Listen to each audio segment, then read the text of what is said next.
Hey, what is up? This is Tyler G of Batman Figs on Instagram and co-host of DC Figures and Collectibles podcast on iTunes, Google Play, Spotify, Anchor app, and a bunch of other podcast platforms. But today, we're going to be looking at and reviewing the figures I haven't reviewed yet from the DC Universe streaming app, the exclusives. I don't know how much longer they'll be exclusive to the app before DC Collectibles releases them for everyone, but right now they are still exclusive to the app. The figures that I got that are brand new are Aquaman, Hawkgirl, Martian Manhunter, and Green Lantern to round out the rest of the Justice League. Aquaman is more from Justice League Unlimited. You could ask my co-host Scott all about that. He is a purist, so I had to make sure I said that. And then, we're going to take a look at him and then compare him to the rest of the figures in the line and just get my thoughts and comments or what I just think overall about the line. So far, I'd say the coolest looking overall from the line and that is most accurate to the show is Hawkgirl. She looks amazing. She's beautiful. The wings are cool. I think her colors are awesome. But there is one thing I have to point out. Well, first we'll look at her. She's a beautiful figure. They did the paint good, except for this. Look at that. That really bugs me. That little chip. You pay a lot of money for these. And it comes out of the box like this. The other side's perfect, but not that side, so that kind of bugs me. But other than that, and other than not have it coming with a mace, she is the coolest looking figure. And she has all the articulation of any of the rest of them. Her wings do inhibit her head movement. But yeah, she has all the regular articulation. She, however, does not have ankle pivot. In fact, the only people that have ankle pivot in this line are Batman and Martian Manhunter. Let's take a look at Green Lantern and Superman and Flash fell. Oh well. Here's Green Lantern. He came with a googly eye. I don't know if that's show accurate, if that's how he was in the show, but I mean, if it was, then bravo to them for staying true. But I'm gonna have to only take profile pictures of him because that eye is looking funky. But oh well. But overall, he's a cool figure. He's a big figure. He's big in the terms of shoulders and like girth on the chest and stuff like that. But he doesn't have ankle pivot, but he has boot cut. I think Hawkgirl has boot. Yeah, Hawkgirl has boot cut, but yeah, he has all the standard articulation of everyone else. He actually has a lot of movement in his head. He could look down a decent amount, but no accessories either. And then, yeah, she's gonna fall. We have Martian Manhunter, who is beautifully sculpted. Perfect. Except for one gripe. In the box he came in, it was like the manufacturer just threw him in there. He wasn't even tied in or secured. And you can see the smudge on him. That smudge is like smudge against the plastic on the clear plastic on the front of the box.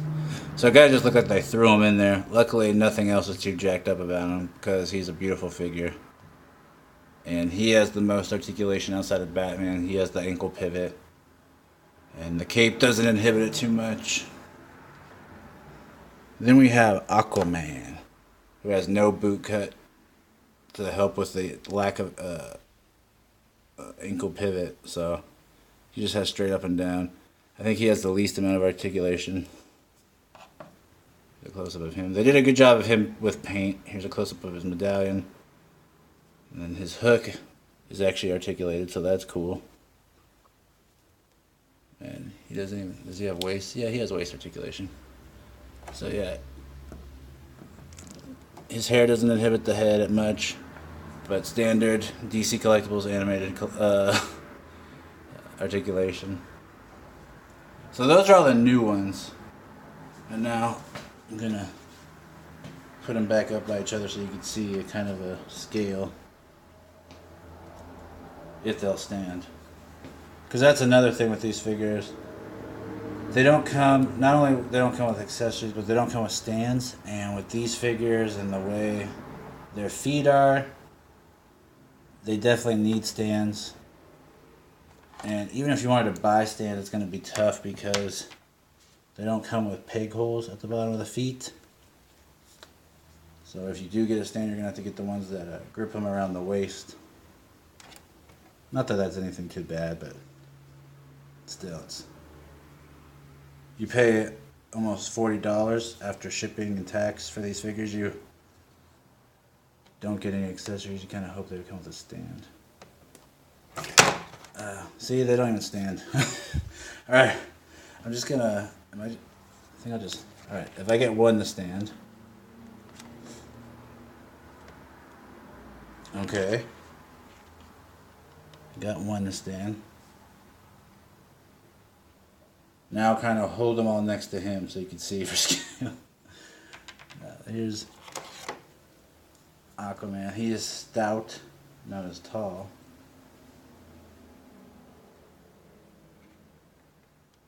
Get out to about the shoulders.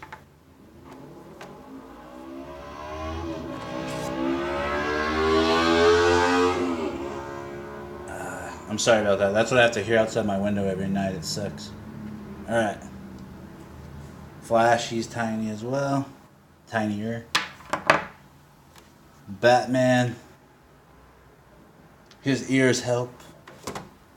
Superman.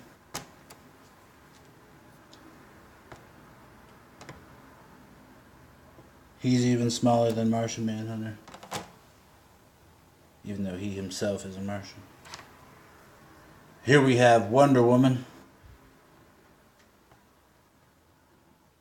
Then we have Green Lantern. John Stewart.